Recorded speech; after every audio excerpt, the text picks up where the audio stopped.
And the last one of these was in 2020 or 2019 in October. And it was hosted by Bill Gates, by Fauci, and by April Hayes. And interestingly, by George Gale, who is the head of the Chinese CDC in New York City. And any of you, I'm sure a lot of you have gone and looked at this on YouTube. It's called Event 201.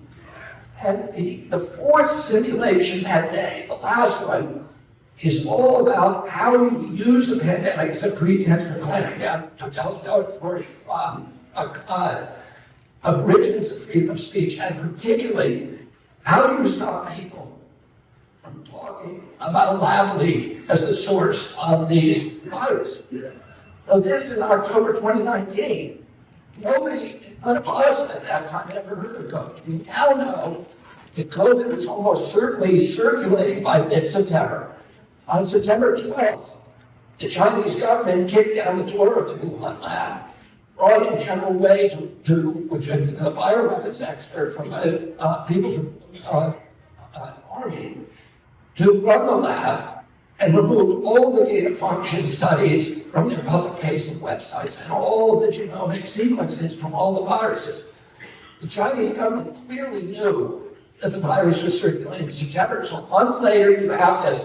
That same week, Bill Gates, who was overseeing this simulation, made a 1.1 million shares of BioNTech vaccine, which later became the Pfizer vaccine.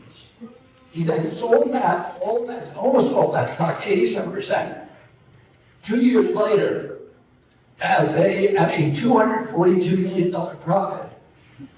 And a week after that, he publicly announced the vaccine didn't work. Basically, he kind of pump and dump scheme. Because he was the guy who was on TV with his minion, Peter Hotez, who took $52 million from Gates for his institution. Gates made his institution. So you had the period then pumping up the stock for 2 years, and then dumping it a week before he goes on TV and says, oh, it didn't work after all.